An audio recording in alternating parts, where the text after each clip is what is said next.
پیغمبر بزرگ 1,24,000 انبیاء و مرسلین کا علم، جمال اور کمال اور فضل جہاں ختم ہوتا ہے وہاں سے مقام مصطفیٰ شروع ہوتا ہے.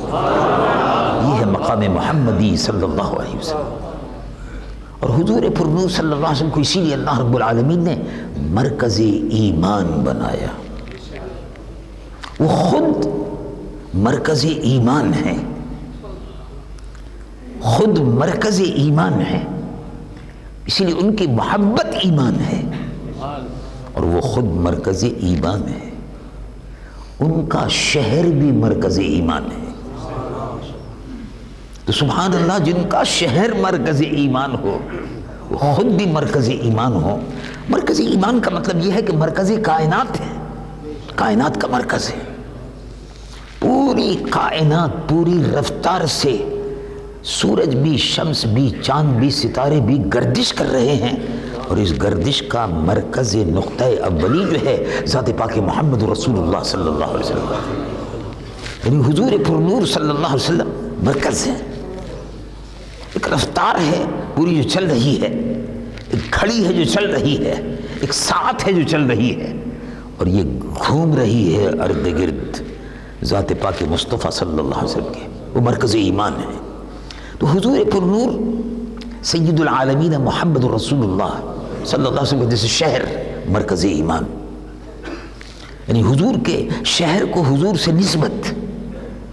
تو اللہ رب العالمین نے اس شہر کو جس کو ذات پاک مصطفیٰ سے نسبت ہے اس شہر کو مرکز ایمان بنا دیا، اس شہر کو قبۃ الاسلام بنا دیا، اس شہر کو طیبہ اور طابہ بنا دیا، اس شہر کو جس کا نام ہی بیماریوں کی جڑ تھا، بیماریاں، وبائیں، بلائیں تھیں، اس شہر کو لطف و رحمت کا مرکز بنا دیا کہ جہاں صبح و شام اللہ کی رحمت برستی. رب العالمین جل جلالہ عم نوالہ ارشاد فرماتا والذین تبوؤا الدار والایمان من قبلہم، والذین تبوؤا الدار والایمان، یعنی مدینہ منورہ مرکز ایمان، مدینہ منورہ شہر مبارک مرکز ایمان. اور بخاری شریف کی حدیث میں اس کی مزید وضاحت ہوتی ہے.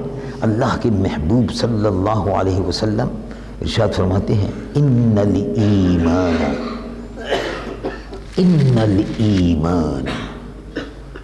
لیعرض الی المدینۃ کما تعرض الحیۃ الی جحرها او کما قال صلی اللہ علیہ وسلم. بخاری شریف کی روایت ہے. کیا پیارا مضمون ہے اور حضور خود فرما رہے ہیں، اس سے زیادہ پیاری بات اور کیا ہوگی. ایمان مدینہ منورہ کی طرف لوٹ پلٹ کر آئے گا، اسی طرح سے آئے گا، یعنی اہل ایمان لوٹ پلٹ کر مدینہ شریف آتے رہیں گے، مدینہ منورہ سے لگتے رہیں گے، دل مدینہ منورہ کی طرف لگا رہے گا، مدینہ منورہ کی طرف لوٹ پلٹ کر آتے رہیں گے. لیعرض الی المدینۃ، تم نے دیکھا صحابہ جس طرح ایک سانپ جب بل میں سے اپنے نکلتا ہے، باہر کی دنیا میں آتا ہے، دنیا کو دیکھتا ہے، خطرہ محسوس کرتا ہے تو فوراً اپنے بل میں واپس چلا جاتا ہے. اور اس سے بہتر اس کے لیے کوئی پناہ گاہ نہیں ہے. سانپ فوراً پلٹ کر اپنے بل میں چلا جاتا ہے جب خطرہ محسوس کرتا ہے. ان الایمان لیعرض الی المدینۃ کما تعرض الحیۃ الی جحرها، اس طرح سے پلٹ کر سانپ اپنے بل میں چلا جاتا ہے پناہ گاہ میں. مثال دیتے ہوئے فرماتے ہیں ایسے ہی اہل ایمان والوں کی جائے پناہ دامن محمد رسول اللہ صلی اللہ علیہ وسلم.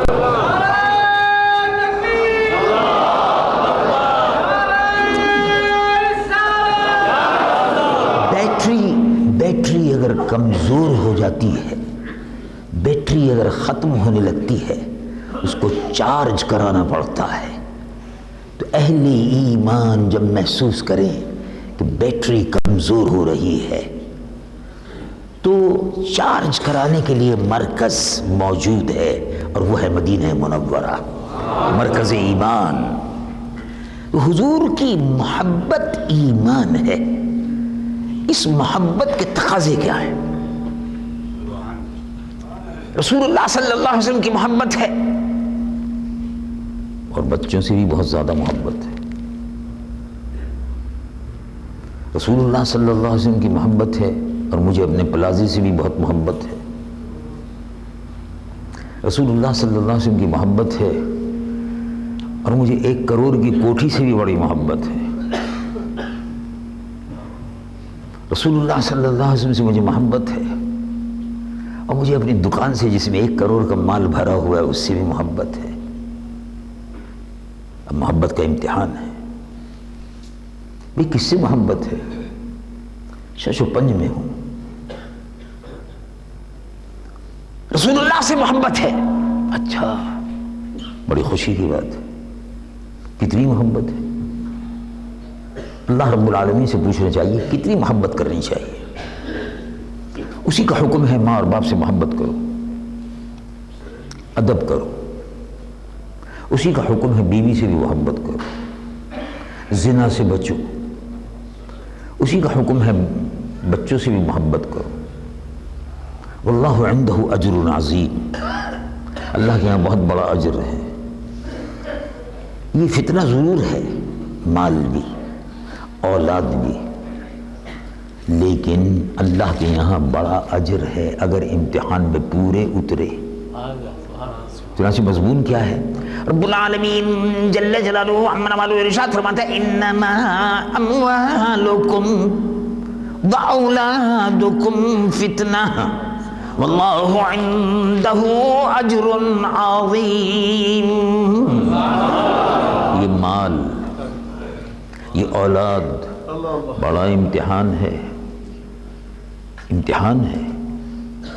اور لیکن یاد رکھو اس امتحان میں اگر پورے اتر گئے، مال، اولاد اور محبت رسول اللہ اور اس کے رسول کی محبت، مال بھی اولاد بھی یہ ایک طرف، اللہ اور اس کے رسول کی محبت ایک طرف.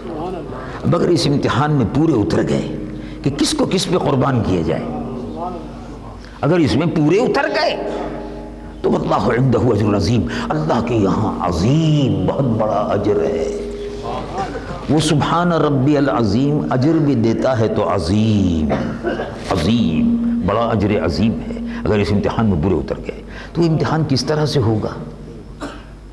رب العالمین جل جلالہ عما والہ ارشاد فرماتا ہے قل ان کان آباؤکم وابناؤکم واخوانکم وازواجکم وعشیرتکم واموال، بھائی اور بہنیں، بیویاں،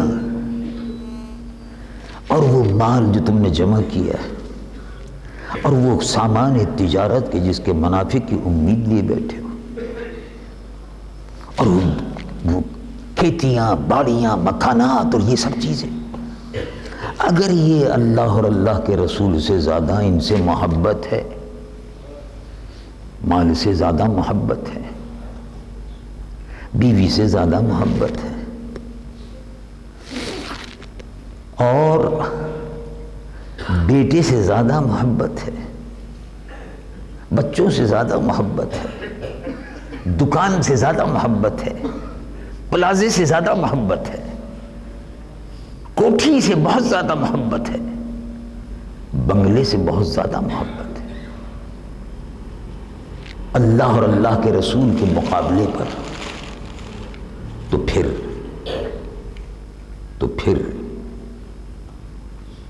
اللہ اور اللہ کے رسول کے مقابلے پر اور کاہیں کے مقابلے پر وَمَسَاكِنُ تَرْضَوْنَهَا أَحَبَّ إِلَيْكُم مِّنَ اللَّهِ وَرَسُولِهِ، اللہ اور اس کے رسول کے مقابلے پر، اور وَجِهَادٍ فِي سَبِيلِهِ، اور اللہ کی راہ میں جہاد کرنے سے۔ جہاد امتحان ہے۔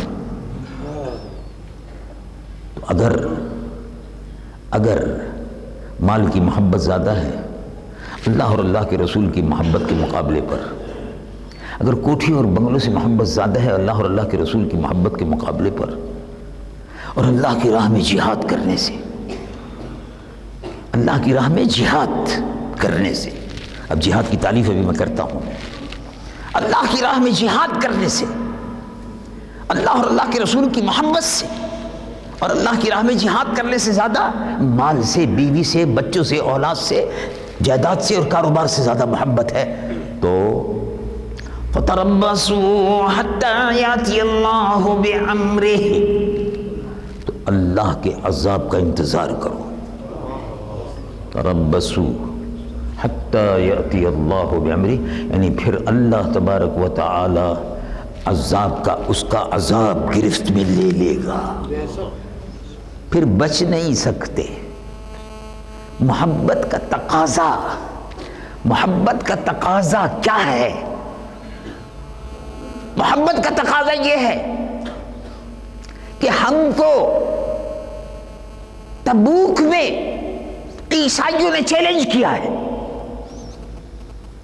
فوجیں رومن ایمپائر کی فوجیں جمع ہو رہی ہیں، لاؤ مال لاؤ،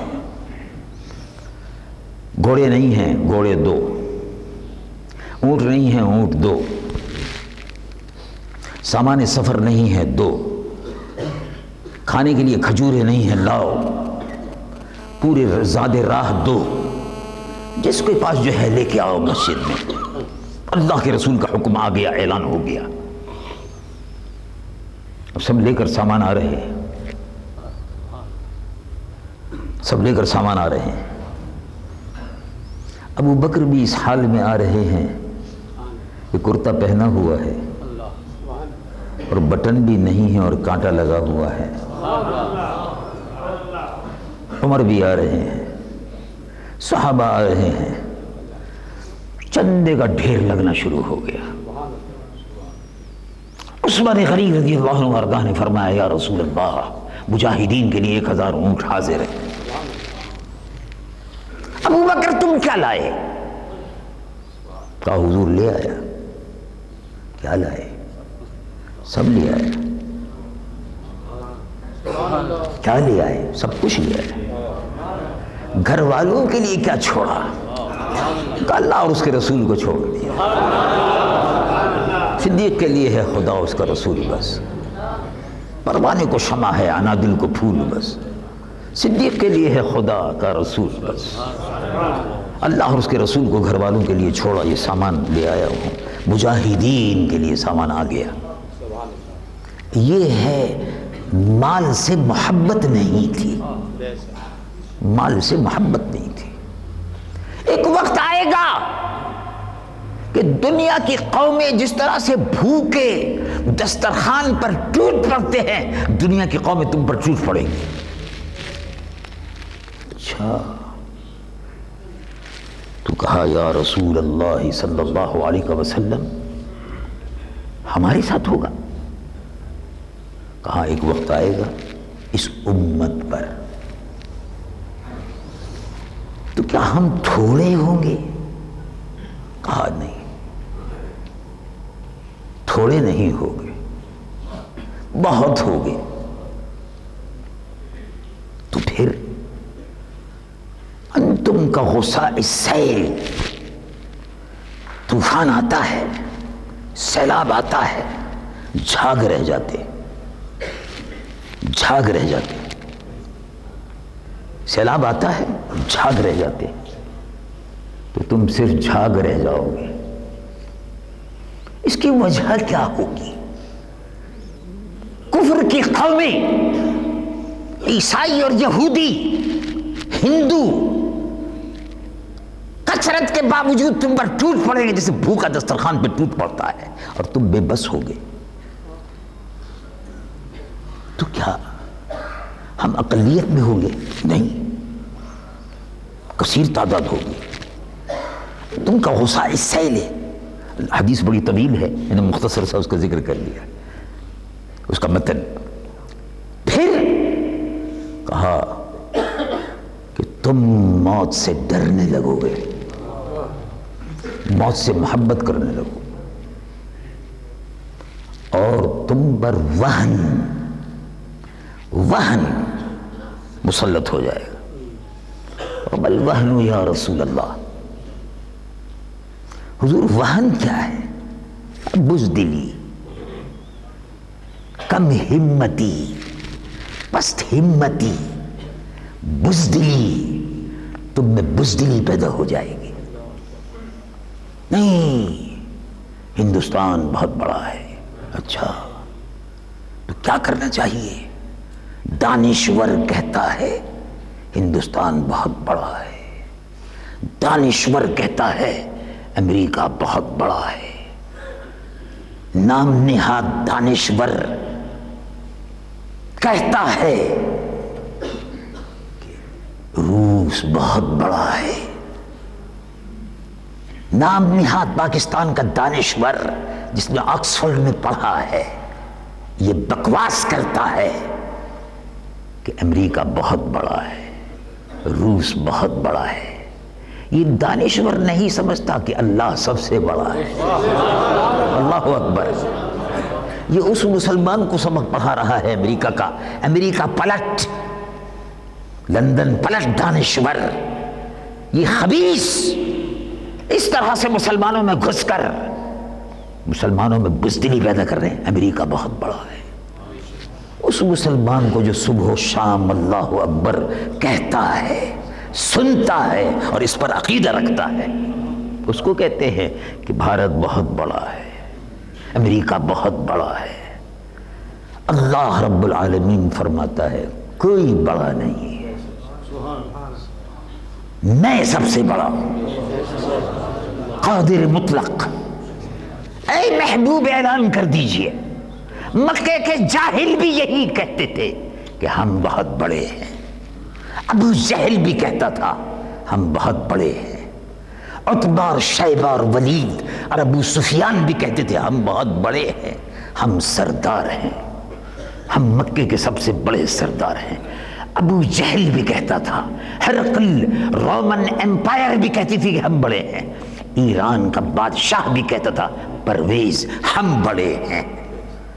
لیکن اے محبوب اعلان فرما دیجیے، رب العالمین جل جلالہ عما ارشاد فرماتا ہے قل اللہم مالک الملک، اللہ مالک الملک، مالک الملک اللہ ہے۔ بھارت کچھ نہیں ہے، یہ امریکہ کچھ نہیں، کیڑا مکوڑا ہے، روس کچھ نہیں ہے۔ افغانستان کا 20,000 مجاہدین میدان جنگ میں اتر گیا، پہاڑوں کو سنبھال لیا، ایک طرف ختم خاجگال ختم کرتا تھا اور دوسری طرف بندوق ہاتھ میں اٹھا کر مقابلے پر آ جاتا۔ کہاں ہے روس؟ روس اپنے زخم چاٹ رہا ہے، سپر پاور زخم چاٹ رہی ہے۔ اللہ کا وعدہ پورا ہوا۔ کیا وعدہ تھا؟ کیا ارشاد فرمایا تھا؟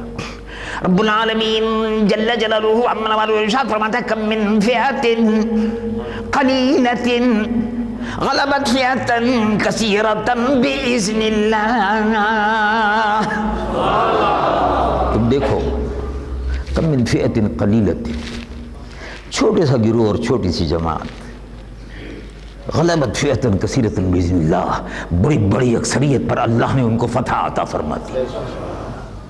روس ٹکڑے ہو گیا، بھارت ٹکڑے ہونے والا ہے اور امریکہ بھی انشاءاللہ ٹکڑے ہو کر رہے گا۔ یہ صدی ہے عالم اسلام کی، یہ صدی ہے اللہ کے بندوں کی، یہ صدی ہے غلامان مصطفیٰ کی انشاءاللہ۔ دیکھتے رہو۔ ابھی بھائی عرض کر رہا تھا کہ اللہ رب العالمین نے فرمایا اے محبوب بتا دیجئے، رب العالمین جل جلالہ عما ارشاد فرماتا قل اللہم مالک الملک، تؤتی الملک من تشاء، جسے چاہے ملک دے دے، تنزع الملک ممن تشاء، جسے چاہے ملک لے لے، جسے چاہے ملک لے لے، راتوں رات نہیں دن کے اجالے میں لے لے، 11 تاریخ ہو یا 12 تاریخ ہو یا 1 تاریخ ہو یا 2 تاریخ ہو، جب چاہے لے لے، جب چاہے لے لے۔ تم دیکھتے رہتے ہو تماشے، پھر بھی نہیں سمجھتے، پھر بھی ایمان ہے، بھول جاتے ہو، بھول جاتے ہو۔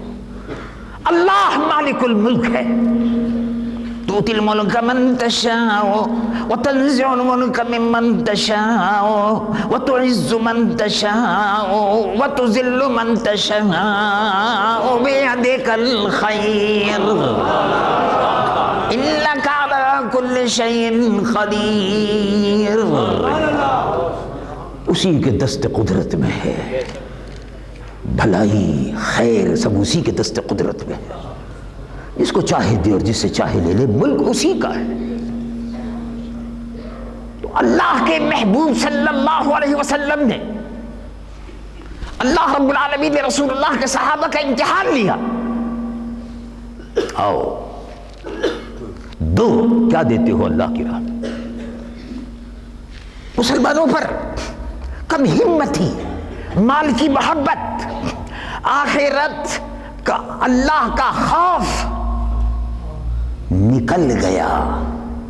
جب اللہ کا خوف نہیں رہتا تو اللہ بندوں کا خوف ڈال دیتا ہے، اور جب اللہ کا خوف آ جاتا ہے تو پھر بندوں کا خوف نکل جاتا ہے۔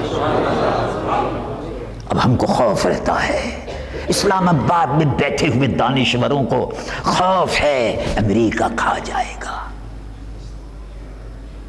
اسلام آباد میں بیٹھے ہوئے دانشوروں کو، امریکہ سے پڑھ کر آئے ہیں، ان کو خوف ہے بھارت کھا جائے گا۔ دانشوروں کو جو برطانیہ سے پڑھ کر آئے ہیں اسلام آباد میں بیٹھے ہوئے ہیں، یہ بدقسمتی ہے اس قوم کی کہ یہ جاہل، ناکارہ، بدکردار، شرابیر، زانیوں کے ٹولے مسلمانوں پر مسلط رہے ہیں، خود بھی بزدل اور قوم کو بھی بزدل بناتے ہیں۔ وہ ہم کو یہ سبق دیتے ہیں، ڈرتے رہو، ڈرتے رہو۔ وہ کہتے ہیں ڈرتے رہو، کس سے؟ امریکہ سے، امریکہ سے ڈرتے رہو، اور امریکہ ہم سے ڈر رہا ہے۔ ارے ہم سے نہیں، ہمارے ایک آدمی سے ڈر رہا ہے۔ کہتے ہیں امریکہ سے ڈرتے رہو، ہمارے ایک آدمی سے ڈر رہا ہے۔ اس ایک آدمی کا حوا اس کو افریقہ میں بھی نظر آتا ہے، اس کو یورپ میں بھی نظر آتا ہے، اس کو ساری دنیا میں نظر آتا ہے۔ ایک کمزور افغانستان، ایک کمزور ملک، بہت کمزور ملک ہے، چھوٹا سا ملک اور غریب ملک ہے، غریب ملک ہے، ہمارا محسن ہے۔ آپ کہیں گے صاحب ہم نے تو 8 برس تک ان کی بڑی خدمت کی ہے، جب جنگ ہو رہی تھی روس کے ساتھ میں، آپ کہہ رہے ہیں ہاں وہ ہمارا محسن ہے۔ ارے ہمارا محسن ہے، ہم افغانستان والوں کا احسان تو ساری عمر نہیں اتار سکتے، نہیں اتار سکتے۔ وہ کیسے؟ افغانستان کا مسلمان ہمارا محسن، افغانستان ہمارا محسن۔ افغانستان کی سرزمین سے اٹھ کر جب یہاں کی سرزمین پر صبح و شام گھنٹے بجتے تھے، گھنٹے بجتے تھے، 360 بتوں کی پرستش ہوتی تھی، تو افغانستان کی سرزمین نے مخدوم امم سید حجویر، مخدوم امم کو یہاں بھیجا۔ بادشاہ ملک کو فتح کرتے ہیں اور سید حجویر مخدوم امم داتا دربار نے دلوں کو فتح کر لیا۔ یہ داتا دربار کہاں کے ہیں؟ یہ تو افغانستان کے ہیں۔ داتا گنج بخش علی الحجویری یہ کہاں کے ہیں؟ یہ افغانستان کے ہیں۔ یہاں تشریف لائے، تم کو ایمان کی دولت سے مالا مال کر کے چلے گئے۔ کہاں چلے گئے؟ یہیں رہ گئے۔ اور آج بھی آنے والوں کو اپنے فیض سے، برکتوں سے، انعامات سے اور بخششوں سے نواز رہے۔ داتا گنج بخش علی الحجویری سید حجویر مخدوم امم، برقد او پیر سنجرہ حرم۔ علامہ اقبال نذران عقیدت پیش کرتے ہیں، سید حجویر مخدوم امم۔ تو افغانستان کی سرزمین سے اٹھ کر اللہ کا ولی لاہور میں آ کر بیٹھ گیا۔ افغانستان کی سرزمین سے اٹھ کر سنجر، افغانستان اور ایران، یہ سرزمین جو ہے بڑی بابرکت سرزمین ہے۔ سعدی شیرازی، یاد کرو سعدی شیرازی، یہ وہ سرزمین ہے کہ جہاں سے یہ بڑے بڑے عاشقان رسول اٹھے۔ سعدی شیرازی، کون سعدی؟ بلغ العلا بکمالہ، کشف الدجا بجمالہ، حسن جمیع خصالہ، صلو علیہ وآلہ۔ یہ وہ ربائی ہے، چین میں جاؤ تو سن لو، روس میں جاؤ تو سن لو، افریقہ میں جاؤ تو سن لو، امریکہ میں اب جاؤ تو سن لو، بلغ العلا بکمالہ۔ کہنے والا سعدی شیراز میں ہے، اور ربائی ساری دنیا میں پڑھی جا رہی ہے، اس لیے کہ دربار مصطفیٰ میں مقبول ہو گئی، دربار حضور میں مقبول ہو گئی۔ امیر خسرو نے کہا کہ پیر و مرشد، محبوب الہی سے امیر خسرو نے کہا کہ پیر و مرشد، رات عجیب و غریب خواب دیکھا ہے، زندگی میں وہ سرور ملا آپ کی دعاؤں کی برکت سے کہ اس کا تصور نہیں کر سکتا۔ کیا دیکھا؟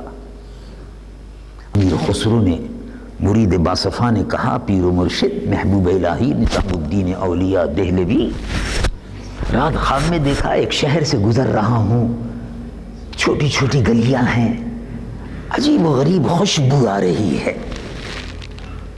مدینہ منورہ کی خوشبو بالکل الگ ہے، ایک عجیب و غریب خوشبو آ رہی ہے۔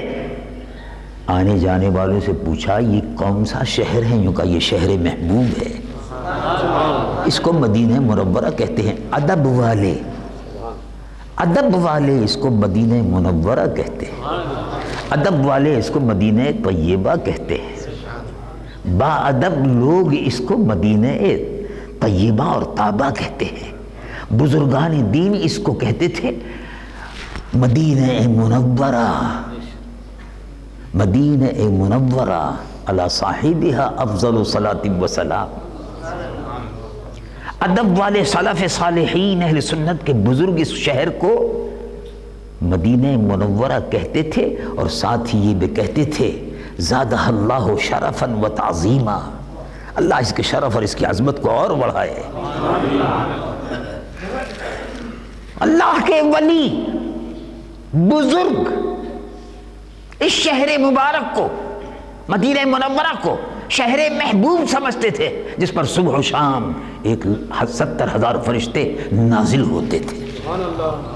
یا الہی دکھا دے، یا الہی وہ مدینہ کیسی بستی ہے جہاں پر رات دن مولا تیری رحمت برستی ہے، شہر محبوب ہے، 70,000 فرشتے صبح اتر رہے ہیں، 70,000 شام اتر رہے ہیں، درودوں کی سوغات آ رہی ہے، سلاموں کے گجرے آ رہے ہیں، درودوں کی ڈالیاں آ رہی ہیں، دربار محمد رسول اللہ پہ نظر ہو رہی ہے۔ یہ کون سا شہر؟ کا شہر محبوب ہے، تو مسجد کہاں ہے؟ ان کا سامنے ہے۔ امیر خسرو کہتے ہیں پیر و مرشد مسجد کی طرف گیا تو دروازے پر ہجوم تھا، معلوم ہوتا ہے جیسے دل دھرنے کو جگہ نہیں ہے، بیٹھ گیا، آہستہ آہستہ اندر گیا، اس جگہ پر پہنچ گیا جہاں سے وہ نظارہ دیکھ رہا تھا کہ لوگ بیٹھے ہوئے ہیں، لوگ بیٹھے ہوئے ہیں، درودوں کی آوازیں آ رہی ہیں، اور بیچ میں اللہ کے محبوب رونق افروز ہیں. پیچھے ایک شخص کھڑا ہوا ہے اور پنکھا جھل رہا ہے. تو پیر و مرشد میں اپنے حواس میں کچھ کہہ نہیں سکتا کہ کیا دیکھ رہا تھا، کیا عجیب منظر تھا، عجیب کیفیت تھی، اس کو بیان نہیں کر سکتا. ایک سرور تھا، دیکھتا رہا اور رشک کر رہا تھا کہ وہ شخص کتنا بابرکت ہے جو میرے رسول نے، اللہ کے محبوب نے، حضور پر نور نے جس کو ڈیوٹی پر لگایا ہے کہ پنکھا جھلتے رہو. کیا خوش نصیب شخص ہے یہ ہو رہا تھا کہ آنکھ کھل گئی. تو پوچھنا چاہتا ہوں کہ وہ کون شخص تھے؟ ارشاد فرمایا وہ شیخ سعدی تھے. معلوم ہوا کہ محبوب الہی بھی مجلس رسول میں حاضر رہتے تھے. کیوں نہ ہو، اللہ کے ولی تھے، محبوب الہی تھے. کہا حضور یہ شرف اور یہ بزرگی ان کو کیسے عطا ہوا؟ کہا سعدی انہوں نے ایک رباعی لکھی، بلغ العلا بکمالہ کشف الدجا بجمالہ. اپنے کمال سے حضور کمال سے ایسے کمال پر پہنچے جہاں سب ختم ہو گئے کمال اور صرف کمال مصطفیٰ رہ گیا. کشف الدجا بجمالہ، ان کے چہرے اقدس سے، ان کے جمال سے سارا عالم روشن ہے. ایسا روشن ہوا کہ اب انہی کی روشنی ہے، اب انہی کی روشنی ہے. حضور پر نور صلی اللہ علیہ وسلم ہی کا بیان اب ہوتا رہے گا. کیا خبر کتنے تارے کھلے چھپ گئے، پر نہ ڈوبے نہ ڈوبا ہمارا نبی. اب انہی کی روشنی ہے. کشف الدجا بجمالہ حسنت جمیع خصالہ، وہ اتنی خصلتیں محبوب ہیں، اتنی بابرکت ہیں، اتنی حسین ہیں، اللہ کو اتنی محبوب ہیں کہ وہ تمامی خصلتیں جو ہیں ان سے بہتر کوئی خصلت نہیں ہے. روئے زمین کی خصلتیں ان پر قربان. صلو علیہ وآلہ. یہ رباعی شیخ سعدی نے کہی دربار مصطفیٰ میں اے خسرو قبول ہو گئی. اس قبولیت کے شرف میں امیر خسرو کو یہ شرف حاصل ہوا کہ وہ پنکھا جلتے رہے، دربار رسول میں حاضری دیتے رہے. معلوم ہوا کہ رسول اللہ صلی اللہ علیہ وسلم کی تعریف میں ایک شعر بھی، ایک نعت بھی اور ایک قصیدہ بھی اور ایک رباعی بھی اگر ہزاروں میل بیٹھ کر لکھی جائے تو اللہ کے محبوب اس سے باخبر ہوتے ہیں. دربار مصطفیٰ میں قبولیت کا شرف پاتی ہے. اس طرح کی بہت سی مثالیں ہیں. خیر بہرحال میں تو بات جو عرض کر رہا تھا وہ یہ تھی، ابو بکر صدیق نے مال لا کر دے دیا، عثمان غنی نے مال لا کر دے دیا، عمر فاروق نے مال لا کر دے دیا. جس کے جو استطاعت میں تھا سب نے دے دیا. معلوم ہوا مال سے محبت نہیں ہے،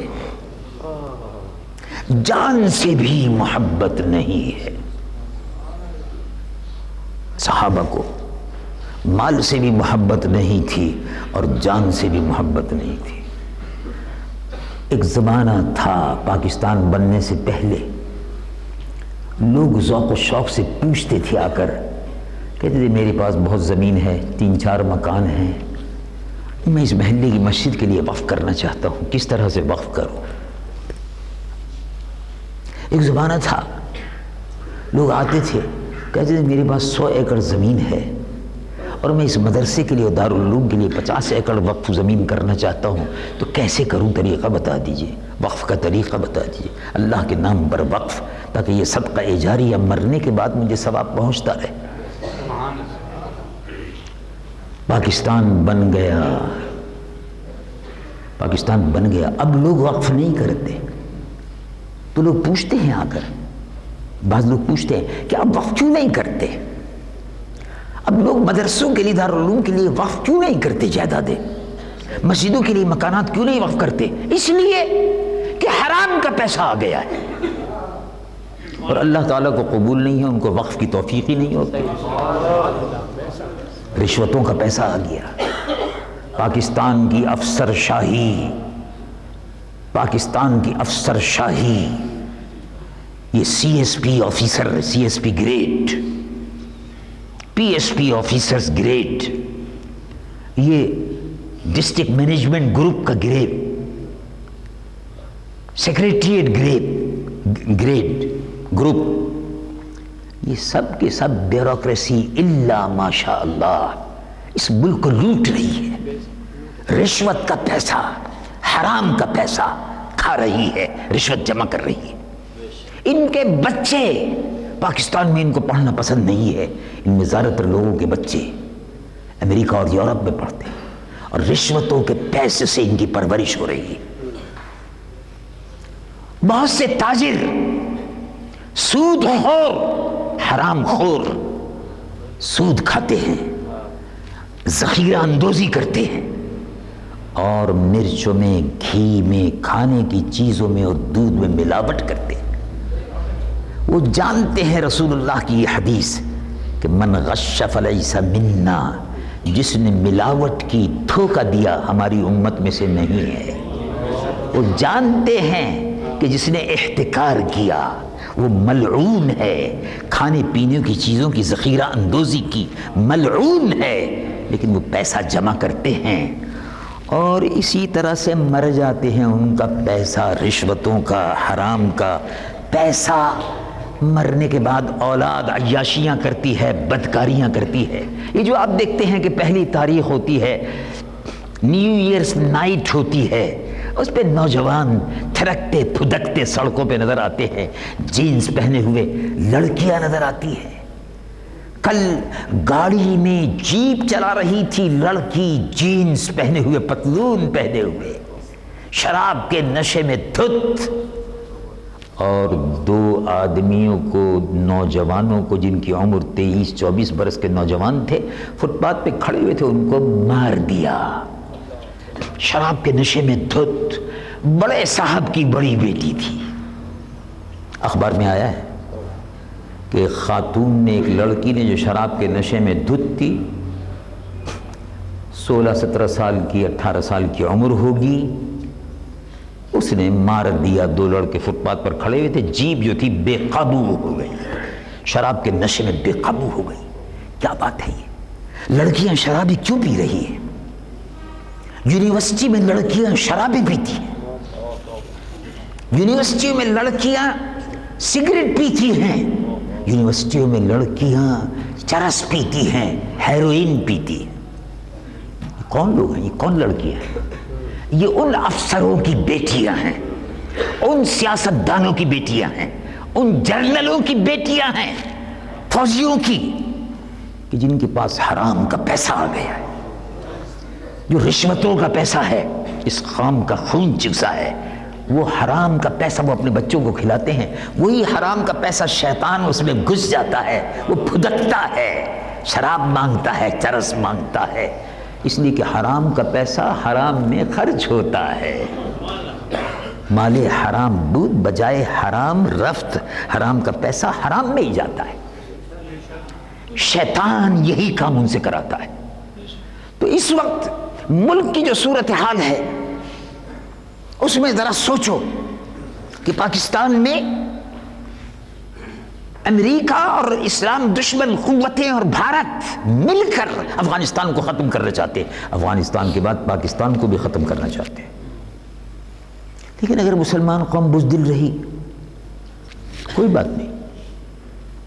اللہ رب العالمین قرآن میں ارشاد فرماتے ہیں اگر تم اللہ کے دین کے مددگار نہیں بنو گے،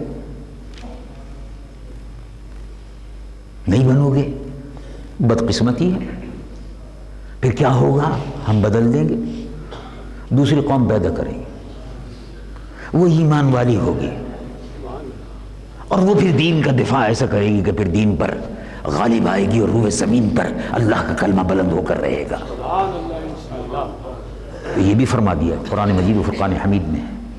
تفصیل اس کی آیت مبارکہ میں ہے، لیکن اس وقت میں سوچتا ہوں کہ ذرا مضمون کو مختصر کر دوں، وقت بھی زیادہ ہو رہا ہے. مختصر بات جو تھی وہ یہ تھی کہ اللہ تبارک و تعالی دوسری قوم کو لا سکتا ہے،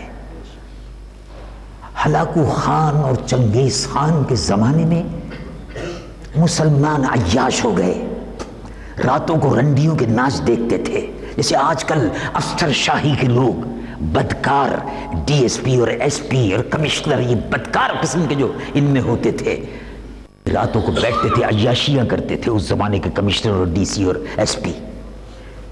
نتیجہ کیا ہوتا تھا؟ راتوں کو جاگتے تھے، ناچ دیکھ رہے ہیں، طوائفیں آ رہی ہیں، کنجریاں آ رہی ہیں، رنڈیاں آ رہی ہیں، یہ حرام ہے سب۔ جیسے ٹیلی ویژن پر اس وقت ہو رہا ہے، ٹیلی ویژن پر جو اس وقت ہو رہا ہے پروگرام، یہ سارا پروگرام جو ہے یہ این جی اوز قادیانی چلا رہے ہیں، قادیانیوں کے قبضے میں ہے۔ مسلمان قوم کو بزدل بنانا، مسلمان قوم کو ناچ اور رنگ میں مصروف کر دینا، مسلمان قوم کو تباہی کے رستے پر عیاشی اور فحاشی میں مبتلا کر دینا، یہ شیطانی کام ہے سارے۔ قرآن مجید و فرقان حمید میں اس کو شیطانی کام ہے۔ شیطان یعدکم الفقر ویأمرکم بالفحشاء، شیطان جو ہے وہ فحاشی اور یاد ہے جو ٹیلی ویژن پر ہو رہے اور حکومت کی سرپرستی میں ہو رہے۔ این جی اوز گھس گئے، ہندو اور یہودیوں کے ایجنٹ ٹیلی ویژن میں گھس گئے، این جی اوز کے نام پر قادیانیوں نے این جی اوز کا لبادہ اوڑھ لیا، ان کے ایک طور پر یہ کام کر رہے ہیں۔